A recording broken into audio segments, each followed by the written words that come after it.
성경은 아름답게 지어진 세상을 이야기하지만 동시에 죄로 타락해 완전히 넘어져 버린 세상도 함께 보여주고 있습니다.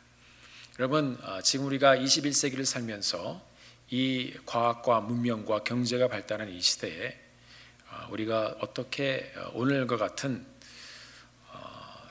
이 테러와 두려움과 또 이런 복잡한 상황이 전개되는 세상에 살게 될 줄 누가 알았겠습니까? 세상은 우리 사람들이 컨트롤할 수 있는 것 같지만 또 그렇지 않습니다. 그리고 한번 무너져 내리기 시작하면 이 세상이 어디로 가는지 저희들은 알 수 없습니다. 그러나 우리가 예수 그리스도를 믿고 주님을 믿는 하나님의 백성들의 삶은 하나님께서 붙잡아 주시고 또 이러한 혼동된 세상 가운데서 더욱더 높고 귀하신 주의 인도함을 따라 저희들이 계속해서 이 구속의 여정 또 하나님의 약속의 여정을 가게 하시는 줄 믿습니다. 창세기에서 하나님과의 관계가 깨어짐으로 이 땅에서의 가정 안에서 아파하고 또 서로 여러 가지 일들을 지나가면서 관계가 금이 가기도 하고 죄로 인해 멈추지 않는 타락의 인생들을 보았습니다. 가정뿐만 아니라 이 사회에서도 사람을 죽이는 것이 이제 다반사가 되어가고 사람은 점점 이 악한 모습들을 여러 가지 면에서 드러내고 있습니다. 하나님께서는 그러나 이러한 어두움과 혼돈의 시대를 또 이렇게 아픔을 가지고 사는 이 땅 안에서도 계속해서 주님의 구속의 사역을 전개해 가시는 것을 저희들이 또 볼 수 있습니다. 이것이 우리가 보고 읽고 묵상하며 또 순종하고 살아가는 하나님의 말씀 가운데서 진행되는 사건들입니다. 우리는 우리의 믿음의 조상 아브라함의 가정을 계속해서 보고 있습니다. 믿음의 조상, 존경받을 만한 믿음의 조상. 그러나 우리가 성경을 보면 볼수록 믿기는 믿지만 분명히 믿음이 있는 사람이지만 믿음 없어 보이는 아브라함의 모습을 저희들은 또한 발견을 할 수 있습니다. 술수를 쓰는 학대자 사라를 우리가 발견해 보았습니다. 싱글맘이자 종으로부터 사는 하갈 같은 고통스러운 인생이 바로 이 믿음의 가정 안에서 있었다는 것도 보았습니다. 제대로 된 사람이 가만히 보면 없는 것 같은 이런 가정을, 믿음의 가정을, 이상한 믿음의 가정을 저희가 지난주까지 계속 보면서 이들 모두 분명히 하나님의 전적인 은혜가 없이는 구원받을 수 없는 사람들임을 저희들이 발견해 보았습니다. 불완전한 이 믿음의 가정에 종의 몸을 빌어 태어난 아이가 바로 오늘 본문에 우리가 함께 읽은 이스마엘입니다. 하갈은 이 상한 믿음의 가정, 두 가지가 있어요. 상했어요. 이 마음들이 아주 믿음의 가정인데 또 하나는 이상한 믿음의 가정입니다. 우리가 생각해 보지 못했던 정말 이상한 믿음의 가정. 이 집안에서 하갈이 받는 스트레스가 굉장히 많았습니다. 하나님의 사자를 만나 하나님의 말씀을 듣고 이 집을 뛰쳐나갔던 사자가 이제 그 말씀을 듣고 다시 돌아옵니다. 그래서 이 가정에 들어와서 다시 이스마엘을 낳았습니다. 그것이 지난주까지 저희들이 함께 나누었던 내용들입니다. 지난주 말씀 창세기 16장 12절을 보면 이스마엘이 사람들 중에 들나귀같이 될 것이다 라는 그런 예언의 말씀을 듣습니다. 그렇습니다.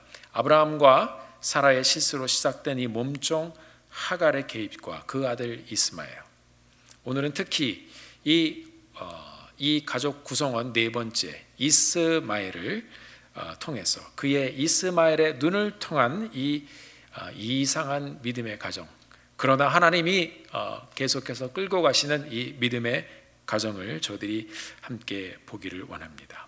일단 성경이 말하는 이스마엘의 성격에 대해서 저희들이 함께 보겠습니다.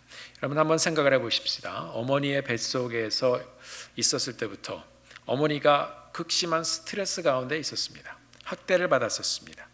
이 스트레스 가운데 함께 있었던 이 이스마엘, 그리고 지난주 말씀에 주의 사자가 제가 지금 말씀드린 대로 이 아이가 들나귀 같게 될 것이다. Wild donkey, 들나귀 같이 될 것이다 그랬습니다.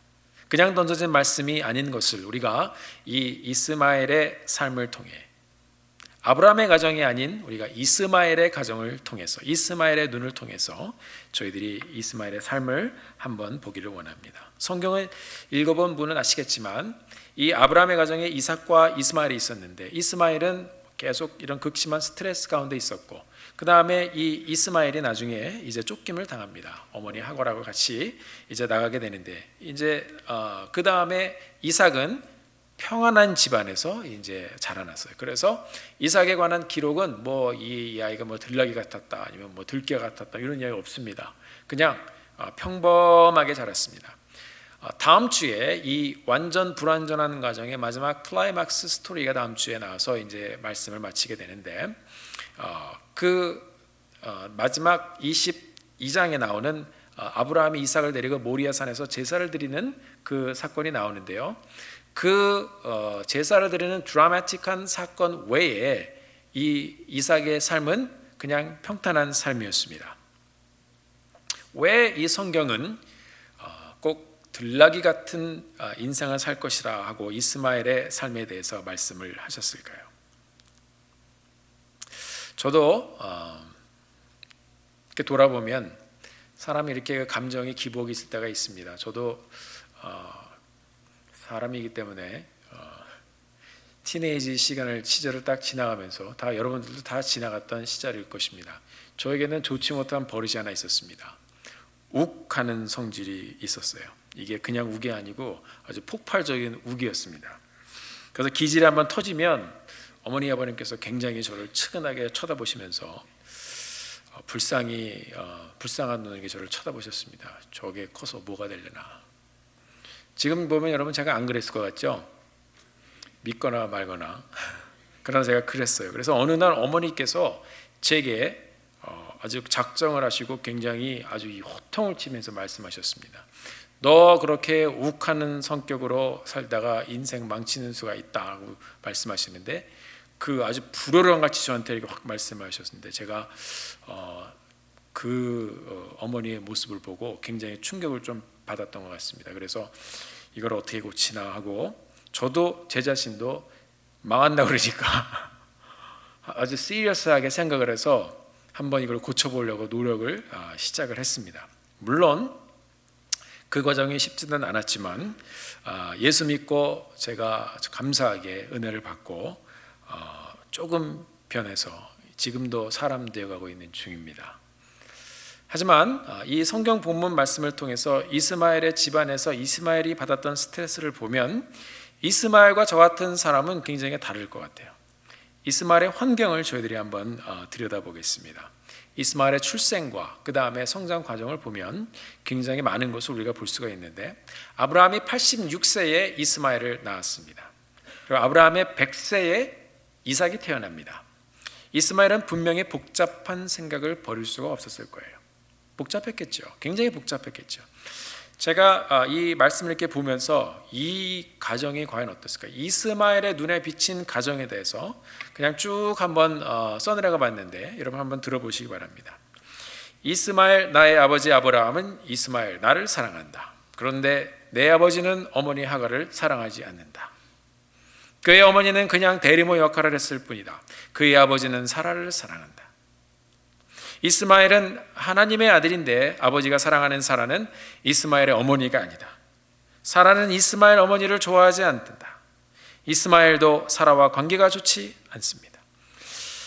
자기 어머니 하갈은 아브라함의 아내 종입니다. 이스마엘의 어머니는 하갈입니다.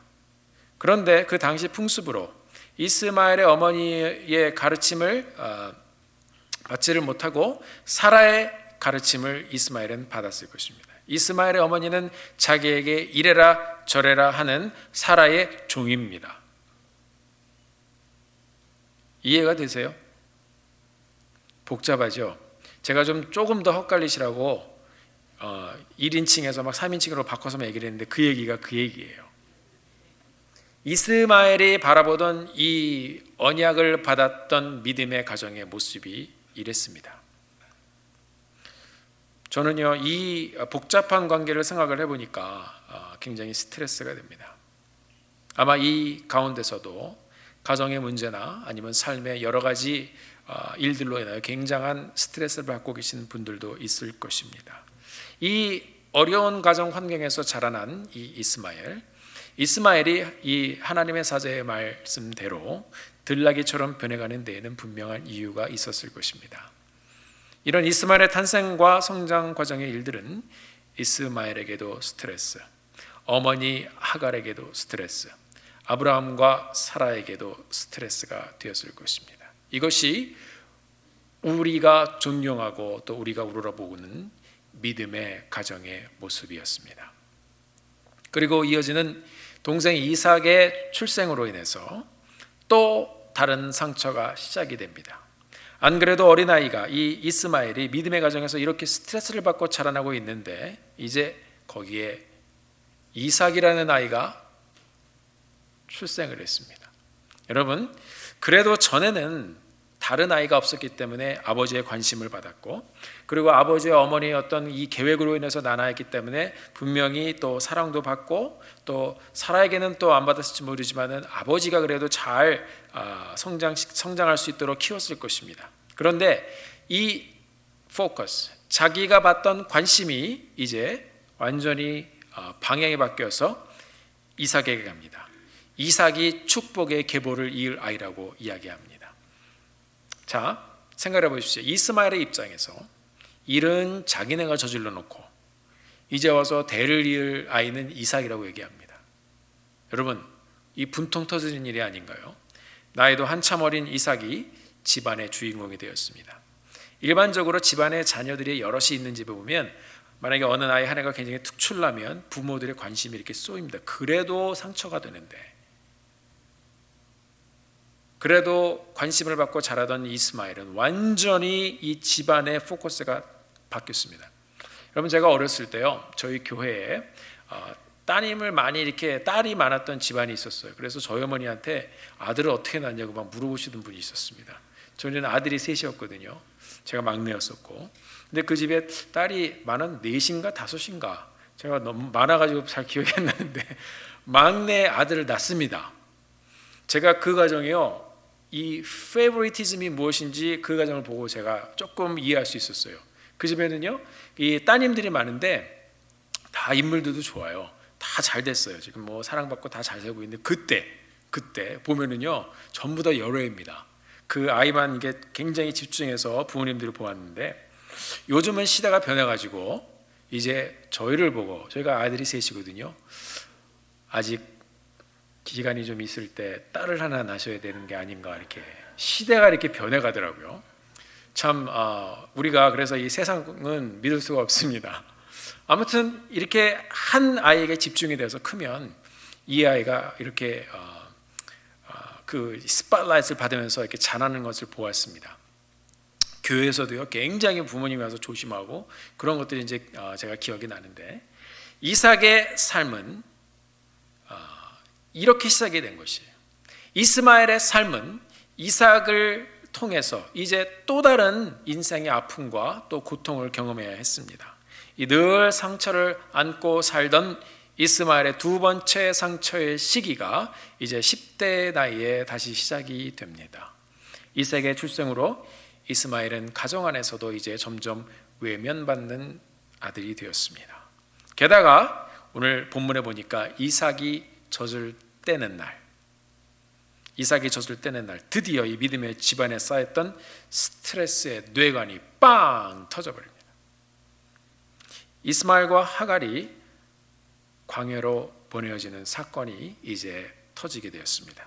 본문 21장 8절을 보니까 이렇게 기록이 되었습니다. 아이가 자라매 젖을 떼고 이삭이 젖을 떼는 날에 아브라함이 대연을 배설하였더라. 큰 잔치를 열었다, 이렇게 되어 있습니다. 여러분, 한번 생각을 해보십시다.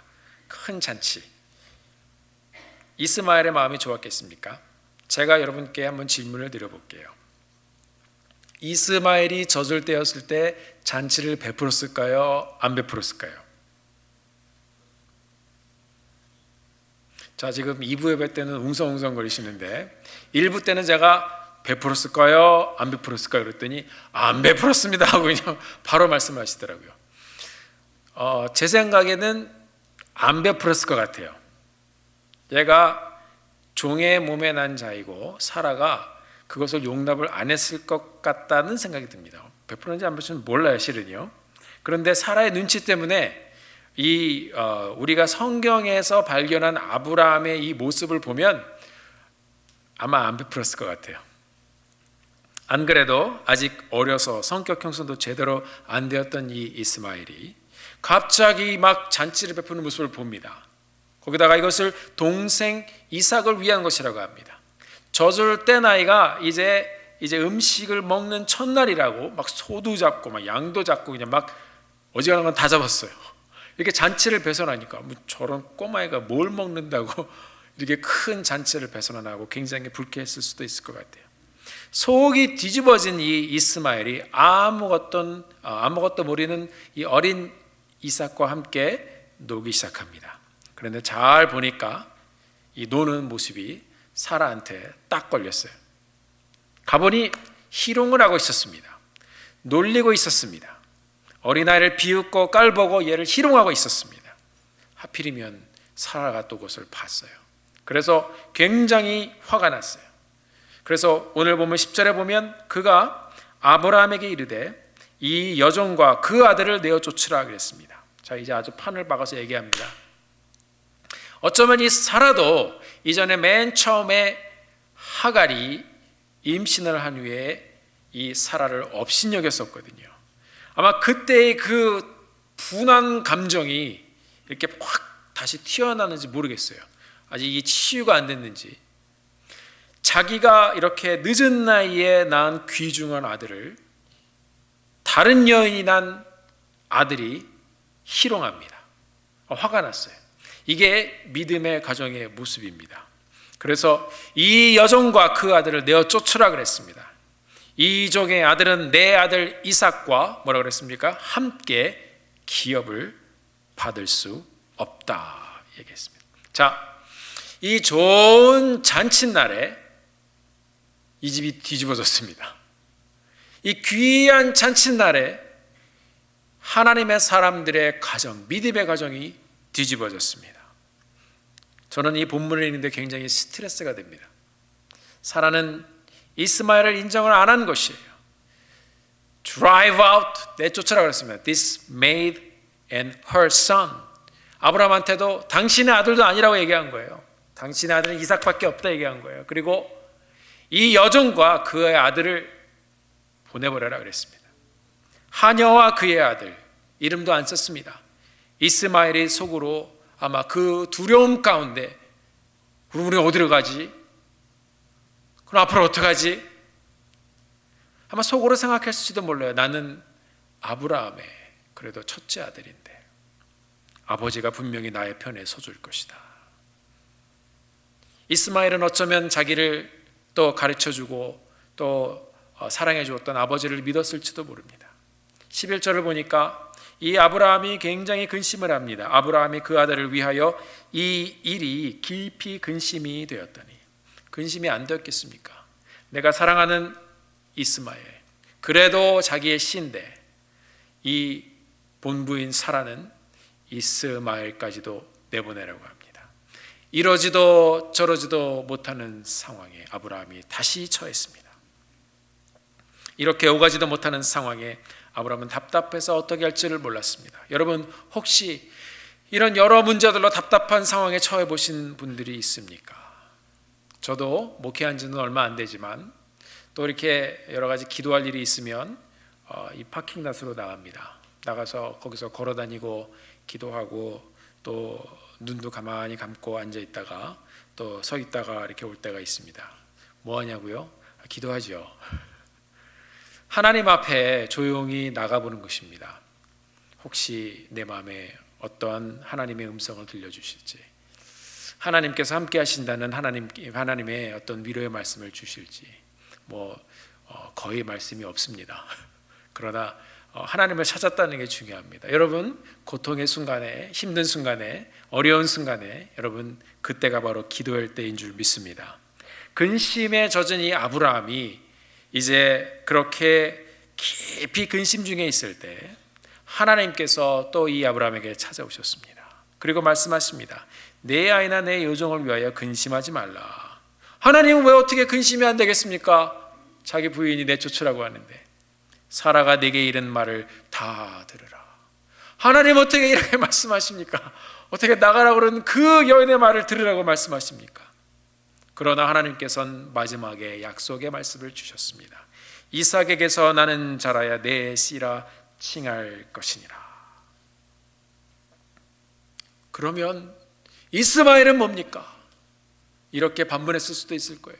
하나님의 말씀은 그러네 거기서 끝나지 않았습니다. 13절 그러나 여종의 아들도 내 씨니 내가 실수하여 나나이고 내가 부족해서 믿지 못해서 그렇게 태어난 아이지만 그래도 내 씨니 그가 내가 그로 한 민족을 이루게 하리라 하신지라. 아멘. 그렇습니다. 사라가 내게 한 말을 들으라 하신 이유가 있습니다. 하나님의 말씀이 계속 임했습니다. 하나님의 오리지널 플랜은 사라를 통한 아들 이삭의 계보였지만 이집트의 여인 하갈이 집에 오게 된 것도 실은 아브라함의 실수 때문이죠. 아브라함의 거짓말로 그렇게 됐었고 하갈이 아이를 낳은 것도 그렇고요. 그것은 사라의 계획 가운데 있었던 것이고 우리가 머리를 짜내고 계획을 세우고 해도 하나님이 인정하지 않으시면 인생의 마이너스가 되는 경우가 많이 있습니다. 여러분 고린도전서 1장 25절에 보면 사도 바울이 이렇게 기록을 했습니다. 하나님의 어리석음이 사람보다 지혜롭고 하나님의 약하심이 사람보다 강하니라. 하나님께서 말씀을 해주셨습니다. 사라가 내게 해준 말이 옳다. 그녀의 말을 들어라. 집안에 무슨 일이 있으면 여러분 아내들의 말을 들으시길 바랍니다. 이 때를 위해서 돕는 배필을 주셨다 라고 한번 생각을 해봅니다. 이스마엘아 내 어머니와 같이 이 집을 떠나라. 이것이 궁극적으로 이 아브라함이 결심한 내용입니다. 어쩌면 이스마엘은 아버지를 끝까지 의지하고 있었을지도 모릅니다. 그러나 아버지는 하나님의 말씀을 듣고 이스마엘을 내보냅니다. 제가 이스마엘이었으면 굉장히 큰 시험을 받았을 것 같아요. 상처가 되었을 것 같아요.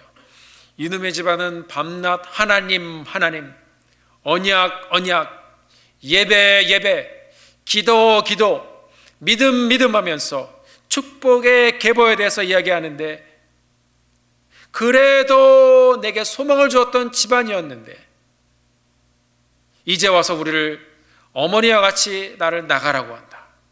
내가 이 집에 태어나고 싶어서 태어났나?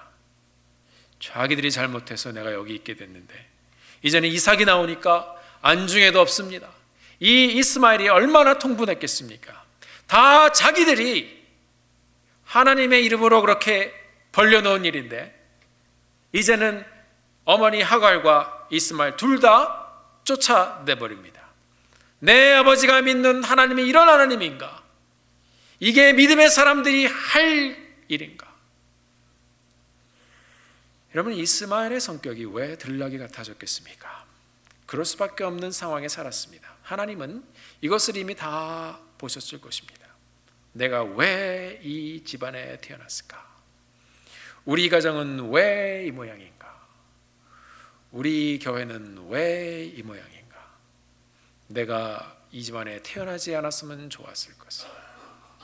내가 이 교회에 오지 않았으면 좋았을 것을. 인생의 상황 때문에 우리는 정말 이런 처절한 질문입니다. 너무 초라해지기 때문에 속상하기 때문에 상처가 되기 때문에 자녀들은 점점 들나귀 같아지고 컨트롤이 안 되고 집안에 분란이 일어나고 여러 가지 가정의 아픔과 상처들로 인해서 이 인생 자체가 흔들리는 그런 본질적인 질문으로 다시 돌아가고 있지는 않아 봤습니까? 제가 성경을 보다가 또 하나의 열받는 장면이 또 나옵니다. 그건 뭐냐 하면 14절에 보니까 아브라함이 이제 4번을 채비를 하는데 광야로 아무도 아는 사람이 없는 곳으로 이렇게 밀려나가는 이 이스마엘과 하갈에게 떡과 물 한 가죽 부대만 줍니다. 얼마나 먹겠어요? 저는 이 사람이 굉장히 나쁜 사람이라고 생각합니다. 자기 아들인데 어떻게 떡하고 물 한 가죽 부대만 넣어서 보냅니까? 제가 앞뒤로 다 읽어봐도 사라 몰래 낙타와 양들을 보내주었더라 뭐 이런 대목이 없습니다. 그냥 떡하고 물만 해서 그냥 보냈어요.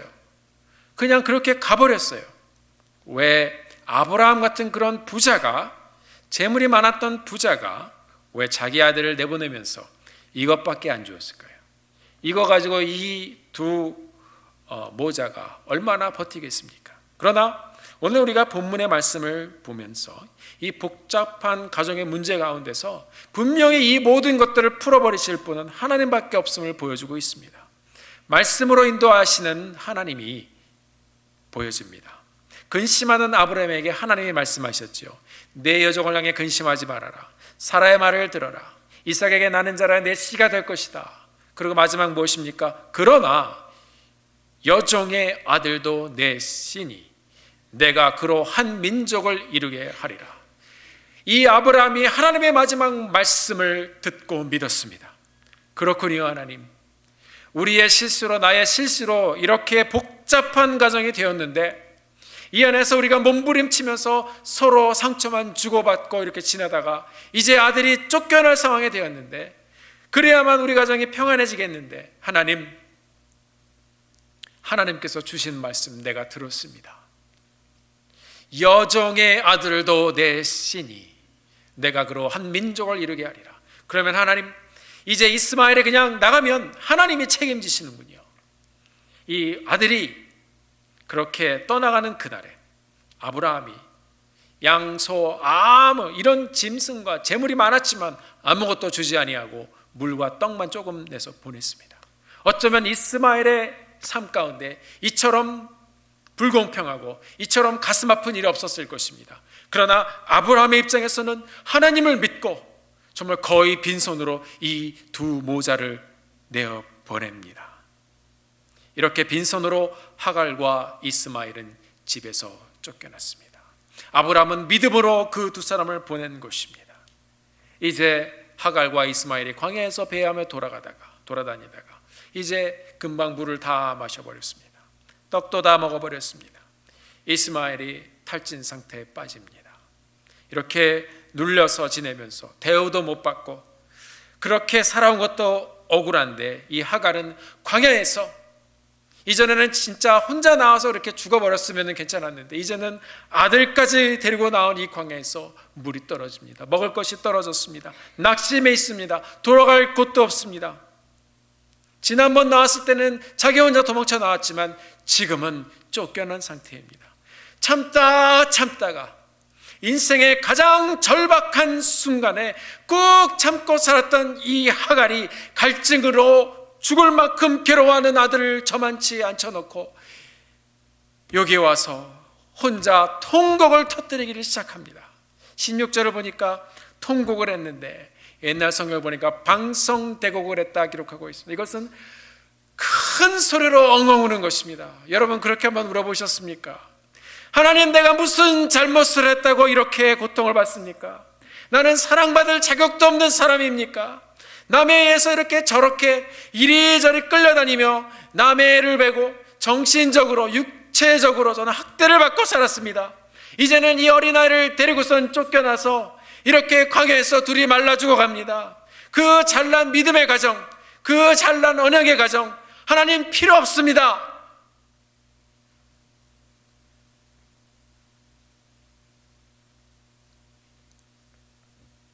이 하갈이 극심한 고통 가운데서 눈물을 참지 못하고 울어버렸습니다. 큰 소리로 울어버렸습니다. 인생의 답답하고 고통스러운 것들이 한순간에 터지는 순간입니다. 이스마엘의 인생도 하갈의 인생도 그 잘난 믿음의 가정 때문에 완전히 찢어져 버렸습니다. 이렇게 완전히 주저앉아 찢어져 만신창이가 된 이 불쌍한 인생에 하나님이 찾아오십니다. 하나님께서는 이 상처받은 인생의 고통을 듣기 시작하셨습니다. 그리고 말씀하셨습니다. 그 하나님이 이 하갈과 이스마엘에게 주시는 이 말씀이 오늘 이 자리에 함께 예배를 드리고 있는 여러분과 저에게 주시는 말씀이 되기를 주의 이름으로 축원합니다. 하나님은 찾아오셔서 이 하갈에게 자손의 번역을 약속하셨습니다. 17절 보니까 하나님이 그 아이의 소리를 들으심으로 하나님의 사자가 하늘에서부터 하갈을 불러 가라사대 하갈아 무슨 일이냐 두려워 말라 하나님이 저기 있는 아이의 소리를 들으셨다 말씀합니다.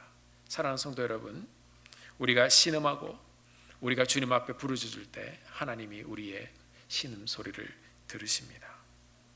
18절에 보니까 일어나 아이를 일으켜 내 손으로 붙들라 그로 큰 민족을 이루게 하리라 하시니라. 약속의 말씀을 주십니다. 아브라함이 받았던 똑같은 말씀입니다. 하갈아 너희 아들은 죽지 않는다. 그로 큰 민족을 하나님이 이루게 할 것이다. 그렇게 말씀하셨습니다. 믿음의 사람들이 너를 외면했지만, 인생들은 너를 외면했지만 나는 너를 놓지 않을 것이다. 사랑하는 성도 여러분, 하나님이 여러분과 여러분의 가정, 하나님이 우리의 삶과 우리의 가정, 하나님이 우리의 인생을 붙들고 계심을 믿으시길 바랍니다. 그렇게 붙잡으신 하갈과 이스마엘의 인생을 결코 놓지 않으시겠다고 하나님께서는 말씀해 주셨습니다. 두 번째로 하나님께서는 필요한 것을 공급을 해 주셨습니다. 하나님이 하갈의 눈을 밝히십니다. 울다 보니 곁에 샘이 있습니다. 19절에 보니까 하나님이 하갈의 눈을 밝히심에 샘물을 보고 가서 가죽 부대에 물을 채우다가 그 애에게 마시웠더라. 울다 보니까 이제 하나님이 그 옆에 샘물을 보여주십니다. 그렇습니다. 하갈이 바로 물을 길어다가 죽어가는 아들, 갈증에 호소하는 아들 이스마엘에게 먹이며 마시우게 하며 이스마엘은 힘을 얻고 다시 일어나게 되었습니다. 그리고 오늘 20절의 말씀을 보니까 하나님이 그 아이와 함께 계심에 하나님께서 동행해 주시겠다고 말씀을 해주고 있습니다. 여러분, 동행이란 단어 생각나십니까? 동행, 할라크 생각나세요? 노아가 하나님 앞에 동행할 때 할라크, 이 히브리 말입니다. 그것은 계속해서 붙어 다니는 것입니다. 아브라함과 동행하겠다는 말씀이 할라크. 이제 이후로 하나님의 사람 에녹이 동행할 때도 할라크, 이후에 이 이스라엘 백성들에게 내가 너희와 함께하리라 말씀하셨을 때도 할라크. 이제 하나님의 사람들에게 주어지는 이 동행의 단어가 이스마엘에게도 주어졌습니다. 할렐루야. 예수 그리스도를 믿는 우리에게도 성령께서 오셔서 우리와 함께 할라크, 동행해 주십니다. 사랑하는 성도 여러분, 이 자손의 번성과 함께해 주시고 그리고 생수로 이 인생을 붙들고 목마르지 않게 해주시겠다는 하나님의 말씀이 이 하갈과 이스마엘에게 임했습니다. 함께 하셨습니다. 사랑하는 성도 여러분, 믿음의 조상 아브라함의 가정은 완전히 불완전한 가정이었습니다. 아브라함도 사라도 어떻게 얽혀서 애를 낳은 하갈도 그리고 이스마엘도 모두 불완전한 사람이었습니다. 우리도 다 불완전합니다.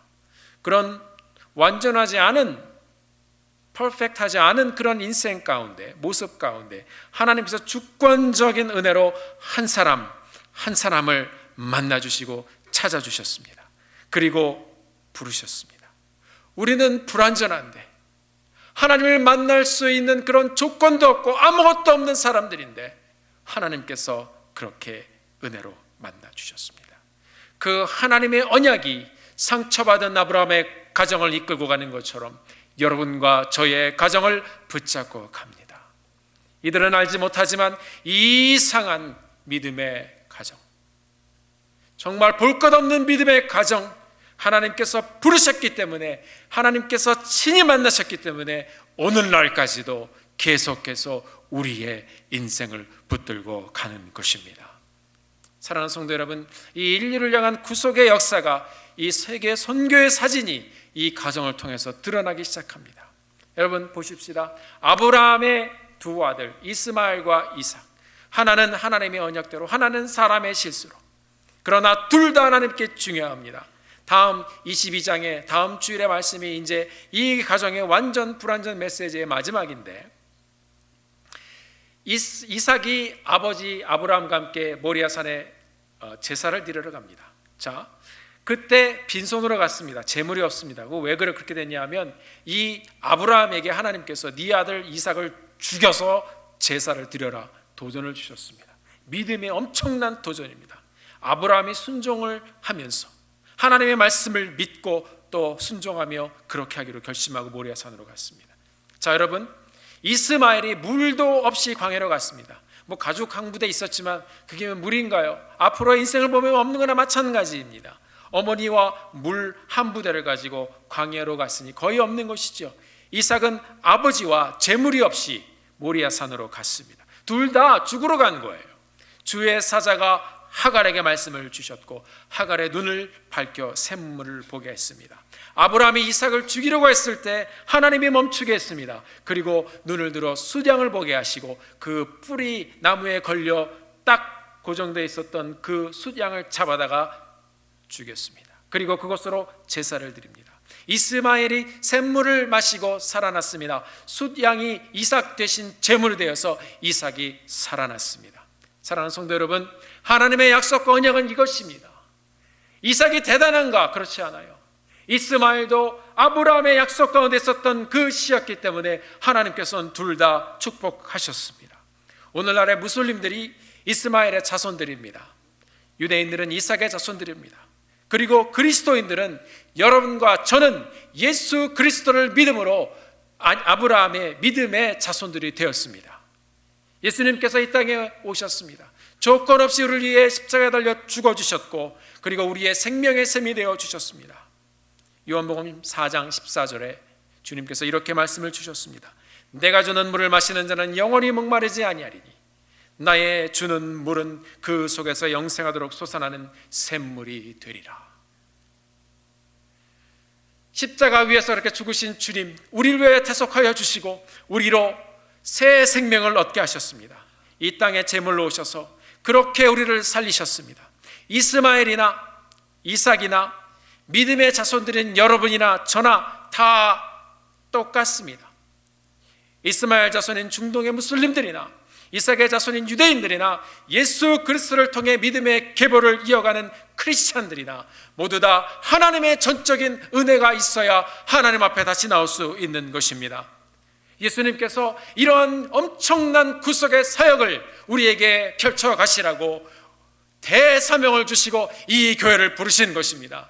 여러분의 가정이 지금 찢어져 있다 할지라도, 아픔 가운데 있다 할지라도, 여러분의 인생이 고통 가운데 있다 할지라도 우리 안에 우리를 부르신 예수를 우리가 만나면 우리도 믿음으로 구속의 역사에 동참하며 함께 주의 사명을 이루며 하나님의 역사를 전개해 나가는 하나님의 사람들이 되는 줄 믿으시길 바랍니다.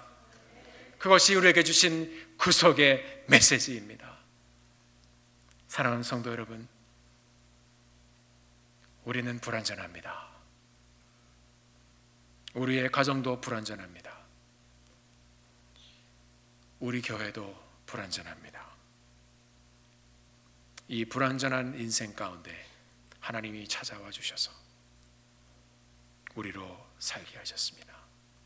우리가 말씀을 통하여 예배를 드리며 예배 시간마다 우리가 빠짐없이 이 예수 그리스도의 구속의 사역을 전하지 않을 수가 없는 것입니다. 목장 모임에서 여러분 뭐 하십니까?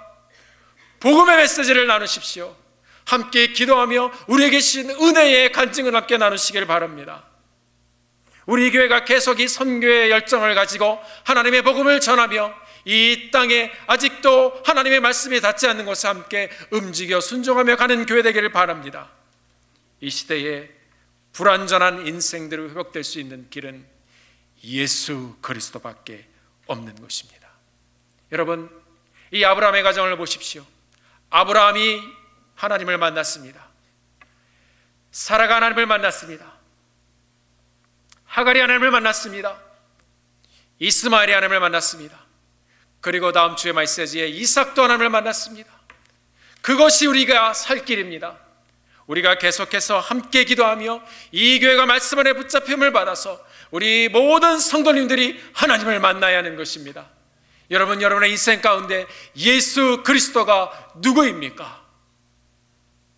그분을 만나 구원의 반열에 동참하여 회복의 기쁨을 누리며 하나님의 역사의 그 현장에 함께 걸어 들어가는 믿음의 정을 사시는 여러분과 제가 되기를, 이 믿음의 공동체가 되기를 주의 이름으로 축원합니다. 우리는 모두 불완전합니다. 그 불완전함이 하나님을 만날 수 있는 가장 아름다운 기회인 것입니다. 하나님 앞에 그렇게 나아가는 아름다운 불완전한 인생이 되기를 주님의 이름으로 간절히 축원합니다. 함께 기도하시겠습니다.